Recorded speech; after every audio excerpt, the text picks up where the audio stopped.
What's up, fight fans? Breaking news. Well, we don't have to speculate anymore about who the Monster Inoue is going to fight next because the Monster is now moving up to the 122-pound weight division. The Monster Inoue is his record stands are currently 24 fights, 21 victories by way of knockout, and he will be vacating all four of his belts to move up to the 122-pound weight division. Now, the Monster has petitioned the WBC and the WBO to become Steven Coolboy Fulton's mandatory fight. Yes, you heard that correctly. Steven Coolboy Fulton was rumored to want to fight Brandon Figueroa at 126 pounds at a catch weight, in which they were going to try to make this fight happen. But Inoue has other plans. Okay? Inoue petitioned to become his mandatory. Okay? Which begs the question. Okay? And this has to open up your eyes to what's going on in the world of boxing. Okay? Because could have Terrence Crawford petition to be Errol Spence Jr. mandatory? Or could Errol Spence Jr. petition to become Terrence Crawford's mandatory? You see, by Inoue doing this, it takes a lot of the politics out of the equation. Okay? Inoue is signed with Bob Arum in Top Rank. And Steven Coolboy Fulton is signed with the PBC. Okay.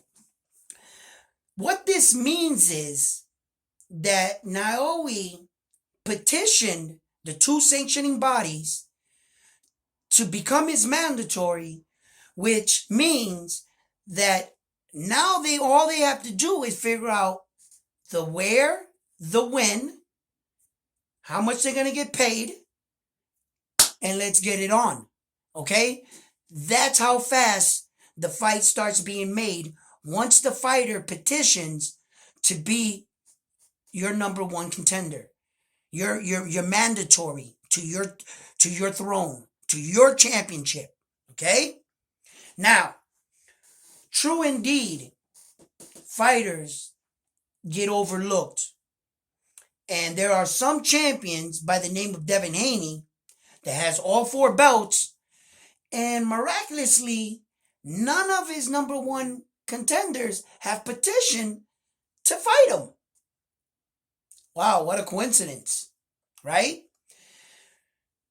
There have been moments in boxing, okay, where that a lot of people would be fooled because the champion, at the time when he has a microphone and the camera's in his face, say one thing, but the fight never happens, right? And we don't know who's lying or who's ducking who, because they're both saying they're ducking each other, right? But the way you can find out when a champion is not ducking anyone, when he signs the papers and says, I'm going to be your mandatory, you have to fight me. Okay? Now, there have been some major sanctioning bodies that have done some shady shit. Okay? And there have been champions that have vacated their titles to avoid fighting other champions. Okay? Case in point, if you didn't know this, I'm going to let you know. And if you don't believe me, please don't. Do your own research on it and find out what I'm about to say. I would have never thought that a decorated champion like Lomachenko would have vacated his title to Devin Haney. Remember when they were calling Devin Haney the email champion? Do you know why they were calling him the email champion? Devin Haney was Lomachenko's mandatory. And he petitioned to fight him. The WBC came to Lomachenko and told him, we'll allow you to vacate your title. We'll make your belt a franchise title.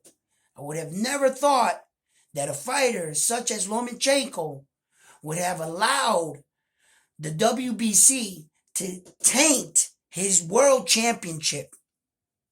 By doing so, in the eyes of the champions, you are no longer a champion. Okay?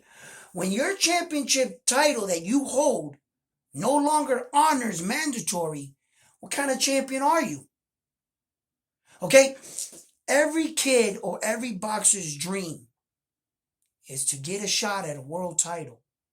And you mean to tell me that when you become a world champion, you decide to talk with the sanctioning body and to get them to get you to agree that now you don't have to honor any of your mandatories, when that is exactly what you wanted the champion to do when you got there. You wanted the champion to give you an opportunity. And if you were the number 4, number 5 guy, you were calling for that opportunity, but all he had to do was say, you need to be the number 1. So you finally get up to the number 1 spot, and then they tell you, he doesn't have to fight you? You ain't no champion. If you're the champion in boxing, then damn it, you're supposed to be the champion. You fight all comers. You accept all challenges. Don't challenge me for my throne. I will defend mine, right? That's a champion. And what Inoue just did sheds light into the sport of boxing in so many ways. People are talking about this, and new media is probably going to report this. I can guarantee you. Blue Blood Champs, all of them, they're going to report it. And I haven't been to their channels yet. But if you have a moment, go to their channels. I support their channels. They're going to, if you let them tell it, they've already written off the monster.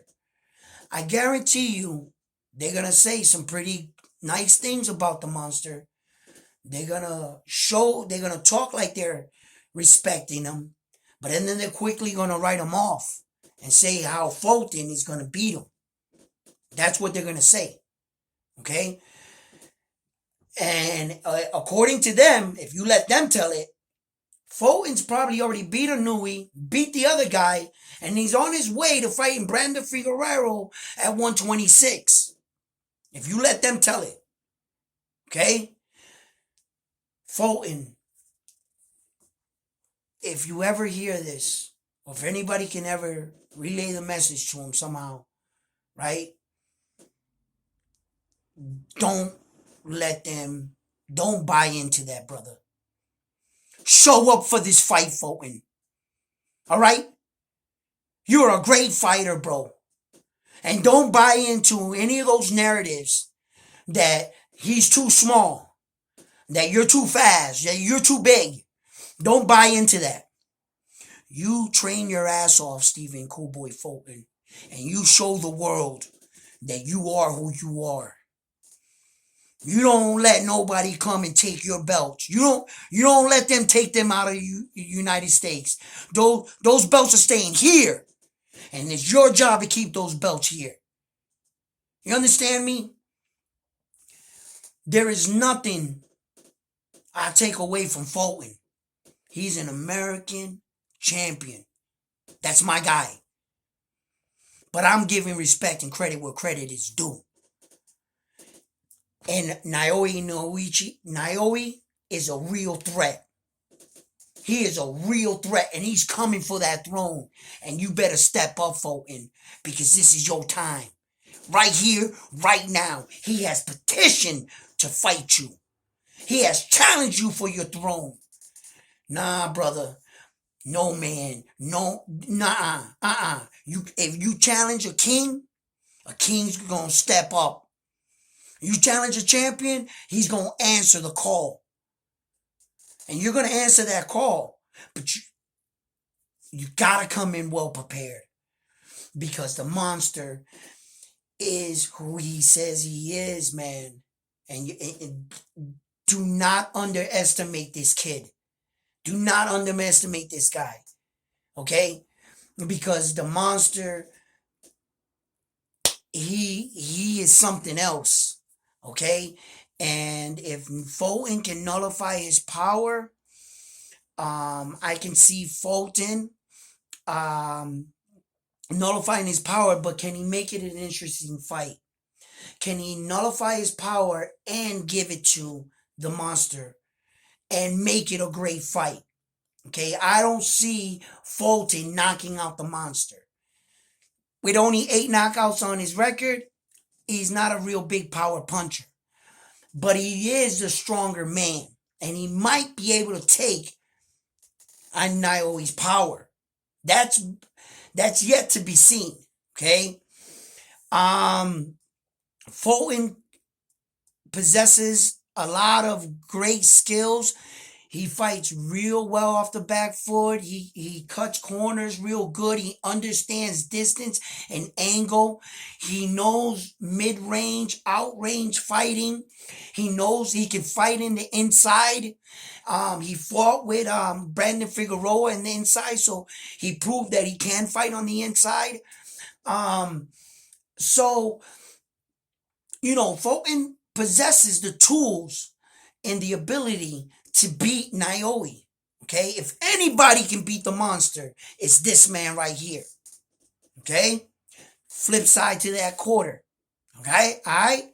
The monster is a real threat. And the monster is coming for them belts. Okay? And the monster possesses speed, power. Okay? Great power, footwork, fundamentals, ring IQ. He is very fast. Okay? He hits really hard. Okay? And he has relentless pressure. If you watch, I dare you to go watch the Monster's highlights, and you will see the pressure that I'm talking about. All his fights that he's been in, he's made those fighters look like below average fighters. Is it because he's really that good? We're about to find out. Okay? Now, I know that if anybody can beat Fulton, it's Naoya. Okay? And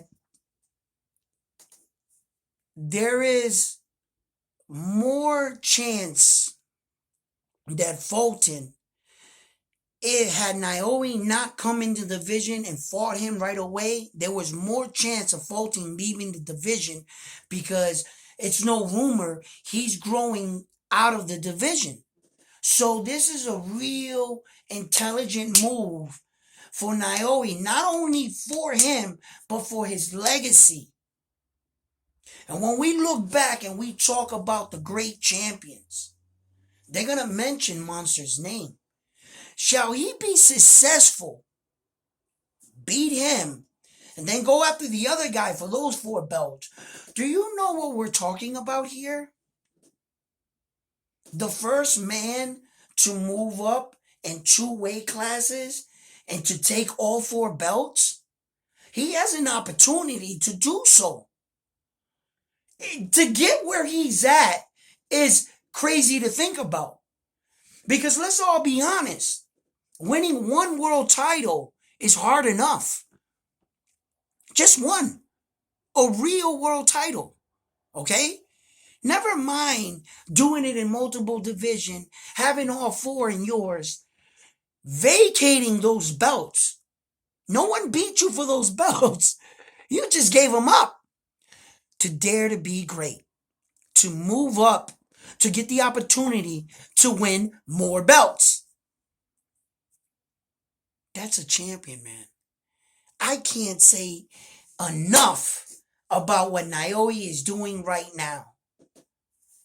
That speaks volumes through the world of boxing. What he just did is so big, because it goes to show you that if Errol Spence Jr. and Crawford really wanted to fight, You mean to tell me all they had to do is petition each other? Why didn't they do that? So who's ducking who? Who's not making these fights happen? If you're the number one guy, you got that kind of power. Yeah, if you're not the number one guy, you can't petition to fight the champion if you're the number 4 guy ranked. You could ask, but if the number 1 guy wants it, then you can petition at being the number 4 contender. Yes, you can. You can ask and petition to fight him, right? But they have to also give the opportunity to the number 2, the number 3 guy, and the number 1 guy that's in front of you if you were the number 4 guy. You see, they got to notify them to let them know that you're asking to fight the champion. And if they happen to be scheduled in other fights or either hurt or one guy backs out, then you're now catapulted to the forefront and you're given an opportunity. That's how that works. Okay? So this really, really did something. What he just did, man, I can't say it enough. But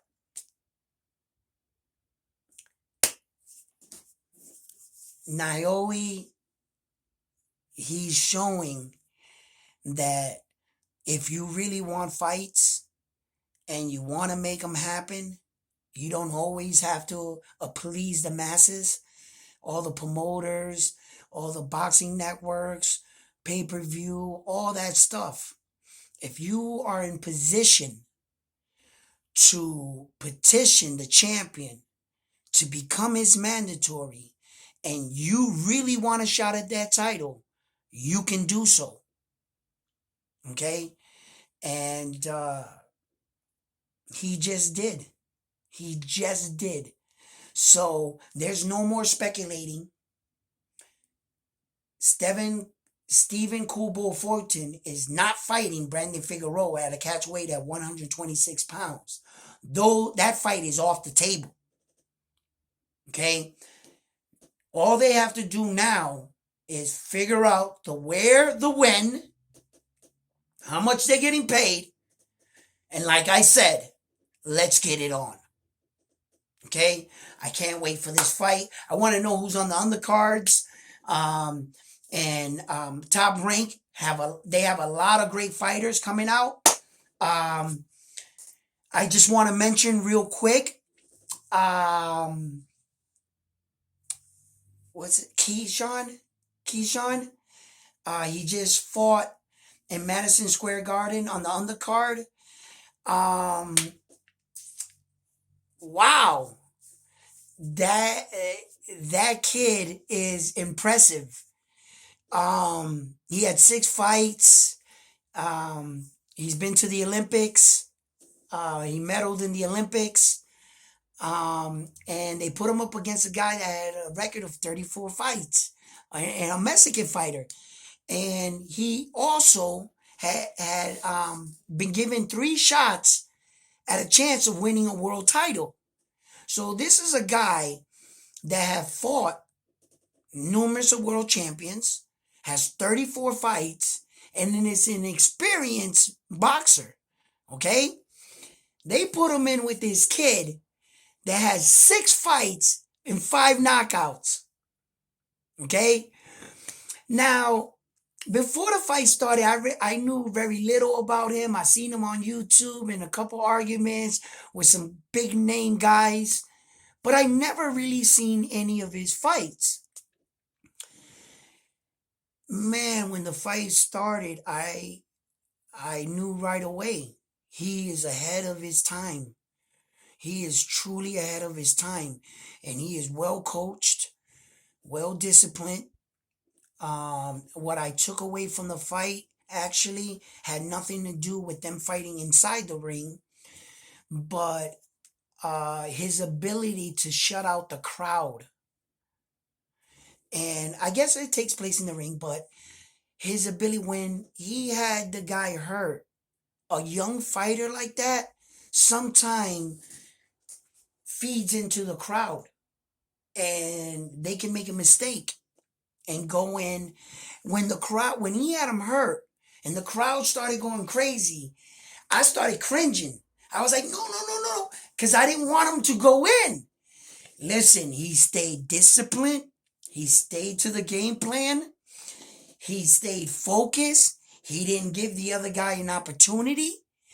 And he landed big shots on him. And I was very, very, very impressed by his performance for only having 6 fights. And like, there's a lot of people that have big, big, big amateur backgrounds. Case in point, Lomachenko. He's been to the Olympics twice and 2 gold medals, and he has over like 500 amateur fights. And if you ask me, I think his father did Lomachenko a disservice by keeping him in the amateurs too long. 2 Olympics? Really? Like, get one and let's go. That's why I talk about this in some of my other videos about the rise and descent of Lomachenko. He's probably had the quickest rise to titles and became the quickest champion. But you mean to tell me on his 18th outing and on his 18th professional fight, he might be retiring? Because by the time he fights Devin Haney, he's going to be 36 years old. This is his last shot at trying to achieve his dream.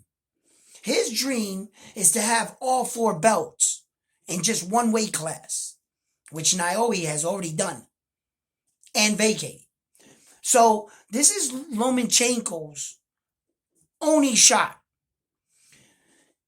If he was to lose to Devin Haney, it's no secret. I think Devin Haney is vacating them belts and moving up.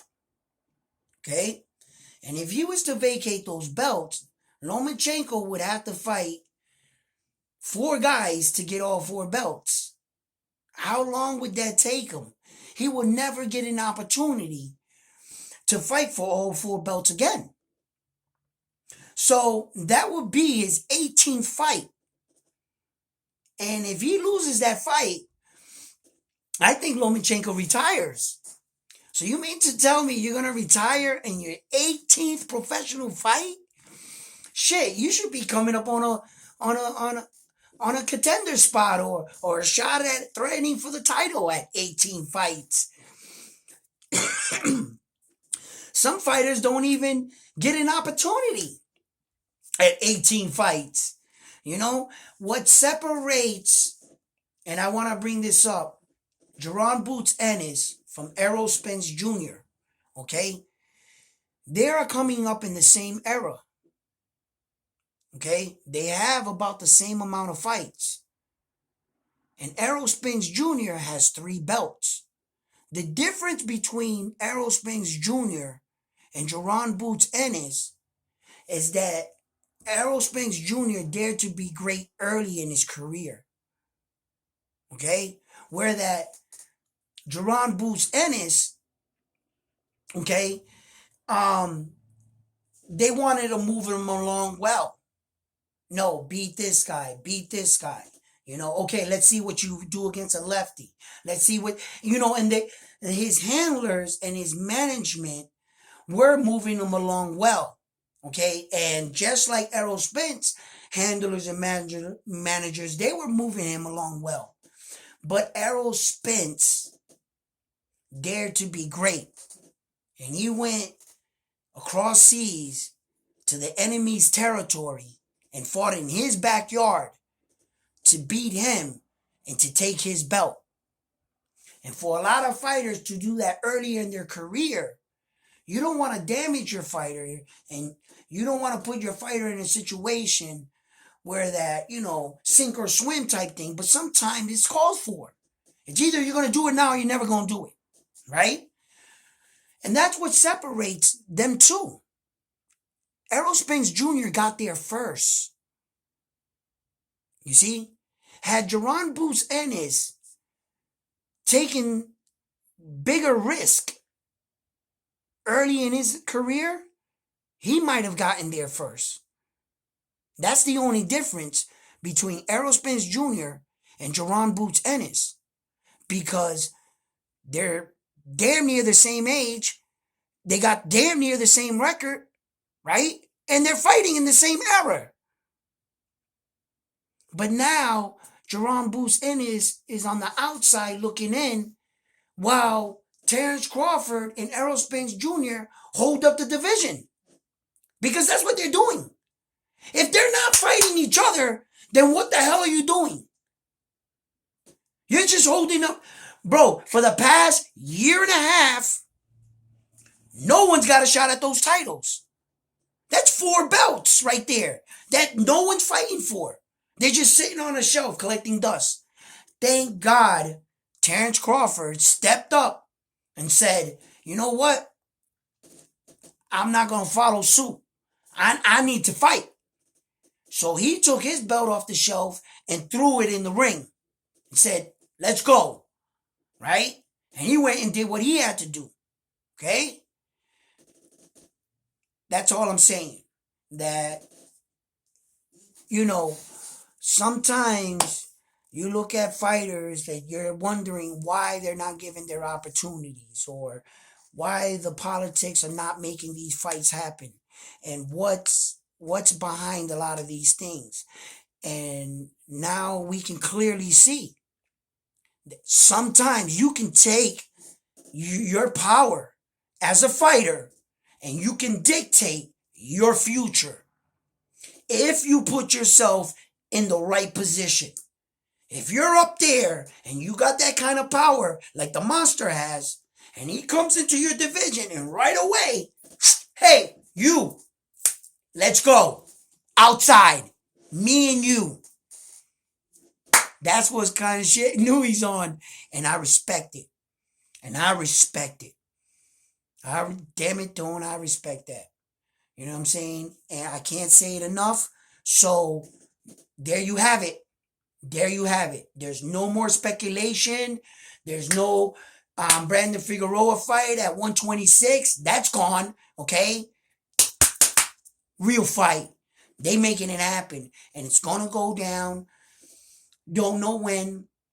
As soon as I get a date for you, I will report back this fight. See what Top Ranks puts on this undercard. You know, I hope they put Keyshawn on the undercard, one of those undercards with that fight. Because Top Rank got a lot of good fighters right now. And I'm pretty sure that's going to be a mega event. So I just don't know where they're going to have the fight. Are they going to have it here in the United States, or are they going to have it in Japan? Now, that's a good question. Where more likely will Top Rank take the fight to? You know, are they going to take this fight away from us? You know, is it going to be in Vegas? Fulton is actually the champion. So who's the A side? All right? Okay, Fulton's the champion, and Naoya's coming into his division. That doesn't always make you the A side, though. It's not like that's mandatory. He's the champion A side. You know, no, that's not always the case. But in this case, if Naoya wants to get everything said and done, you can be the A side right now. You know, he's been the A side. Naoya's been the A side basically his entire career. So giving up the A side to Fulton for his 2 straps for one fight, that's not a big thing. I mean, money-wise, it might cut into it. But on Naoya's next fight, he's going to make all them dollars and cents back. So, I would give Fulton the A side, just because out of respect for him being the champion. Okay. But where is the fight going to take place? Is it better to have it in Japan? Or is it better to have it in the States, Las Vegas, or in Fulton City? Are we going to have it in Texas? Are we going to have it? Where is this fight going to be held? Where would it make the most sense? Is Bob Arum going to rent out Madison Square Garden again? you know, for this fight. And this is definitely a Madison Square Garden fight. And Inoue has already fought in Madison Square Garden. Okay? He fought the twin in Madison Square Garden there. Dropped him. Yeah, that's interesting. Where the hell is the fight going to be? Well, we'll see about that. But that's all I have for you right now, fight fans. Like and subscribe my video. Please help me build up this channel. And can't wait for the next one. Peace.